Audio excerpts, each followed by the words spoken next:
여러분, 한국 의료 시스템 하면 뭐가 떠오르세요? 아마 전 세계가 부러워하는 최고의 시스템, 이런 이미지가 먼저일 텐데요. 그런데 우리가 너무나 당연하게 누리는 이 시스템 뒤에 사실은 숨겨진 대가가 있다면 어떨까요? 오늘 그 이야기 한번 제대로 파헤쳐 보겠습니다. 네, 맞아요. 한국 의료가 진짜 최고야. 이 말 우리 정말 많이 하잖아요. 사실 외국 나가보면 실감하죠. 거기는 의사 얼굴 한번 보기도 하늘의 별 따기인데 우리는 뭐 감기 기운만 있어도 바로 집 앞 병원 가서 전문의를 만날 수 있잖아요. 심지어 비용도 싸고요. 이게 우리한테는 너무나 익숙한 그야말로 일상이죠. 자, 그런데 말이죠. 여기서 한번 생각해 볼 게 있어요. 세상에 공짜 점심은 없다는 말이 있잖아요. 우리가 이렇게 싸고 편리하게 누리는 이 모든 의료 서비스, 과연 이 비용은 누가, 그리고 어떻게 감당하고 있는 걸까요? 뭔가 이상하지 않으세요?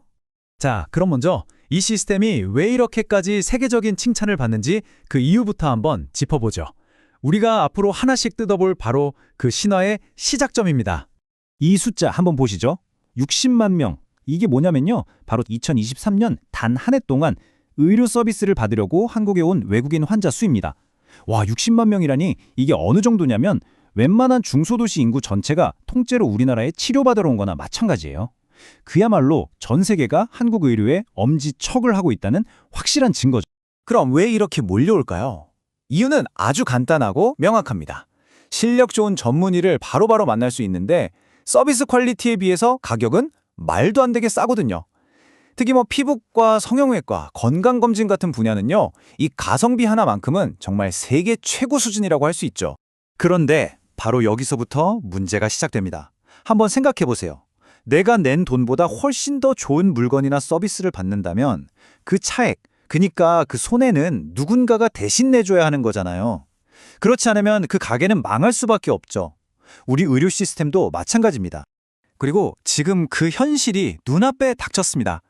바로 우리 모두의 건강을 책임지는 국민건강보험의 곳간이 비어가고 있다는 건데요. 지금 예측을 보면요. 당장 2025년부터는 버는 돈보다 쓰는 돈이 더 많아지는 적자가 시작되고요.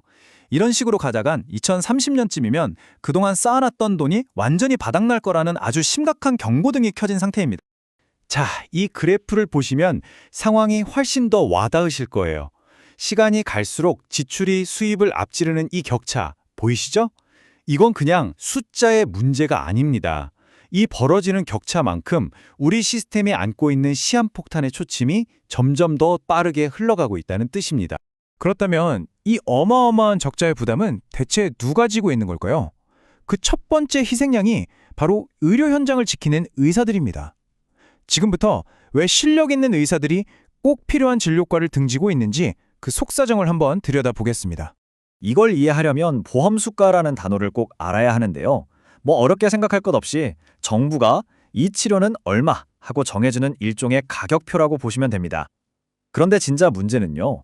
이 가격표에 적힌 금액이 병원이 실제로 들인 비용, 그러니까 원가보다도 싼 경우가 허다하다는 거예요. 자, 이 표를 보시면 의사들의 딜레마가 한눈에 들어옵니다. 왼쪽은 생명을 살리는데 꼭 필요한 필수 의료, 오른쪽은 미용 시술 같은 비보험 진료예요. 필수 의료는요, 나라에서 정해둔 수가가 너무 낮아서 하면 할수록 손해를 봅니다.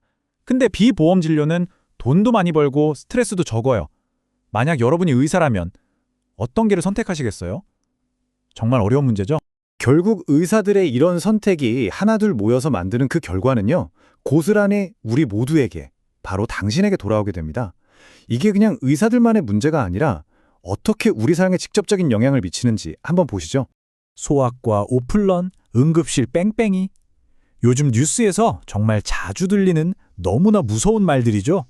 새벽부터 줄을 서야 겨우 진료를 볼 수 있고 사경을 헤매는 환자를 태운 구급차가 이 병원 저 병원 떠돌다가 길에서 시간을 다 보내는 일이 벌어지고 있습니다. 이게 바로 우리 의료 시스템에 이미 금이 가기 시작했다는 명백한 신호입니다. 자, 이제 오늘의 이야기 거의 클라이맥스에 다다랐습니다. 한번 보세요. 의사들은 현장을 떠나고 있죠. 건강보험 재정은 곧 바닥날 위기죠. 그런데 이상하지 않나요? 그런데도 이 시스템은 아직까지 어떻게든 굴러가고 있어요. 도대체 어떻게 이게 가능한 걸까? 그 비밀을 알게 되면 아마 좀 충격받으실지도 모릅니다. 이 시스템에 보이지 않는 적자, 그 구멍은요, 사실은 바로 당신, 그리고 제가, 우리 모두가 각자의 방식으로 메우고 있었기 때문입니다. 크게 세 가지 희생이 이 시스템을 떠받치고 있습니다. 첫 번째, 바로 건강한 당신의 희생입니다. 매달 꼬박꼬박 높은 보험료는 내지만 너무 바쁘거나 건강해서 병원 갈 일이 거의 없는 분들, 사실상 서비스를 거의 이용하지 못하고 있는 거죠. 두 번째, 알뜰한 당신의 희생입니다.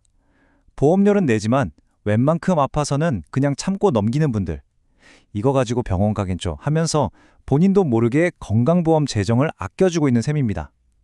그리고 마지막, 가장 가슴 아픈 희생이죠. 정말 치료가 절실한데도 의사가 없어서, 병상이 없어서 제때 치료를 받지 못하는 환자분들, 이분들은 시간과 건강, 때로는 생명을 희생하고 있습니다. 결국 결론은 이겁니다. 우리가 세계 최고라고 자랑스러워했던 이 의료 시스템은요, 사실은 보이지 않는 곳에서 묵묵히 희생하고 있는 평범한 우리들의 어깨 위에 아슬아슬하게 서 있었던 거죠. 우리의 자부심이 누군가의, 아니, 우리 모두의 희생을 대가로 한 것이었다는 사실. 참 씁쓸하죠. 이제 정말 중요한 질문을 던져야 할 때입니다. 우리의 희생으로 겨우 버티고 있는 이 시스템, 과연 언제까지 지속될 수 있을까요? 그리고 우리는 무엇을 해야 할까요?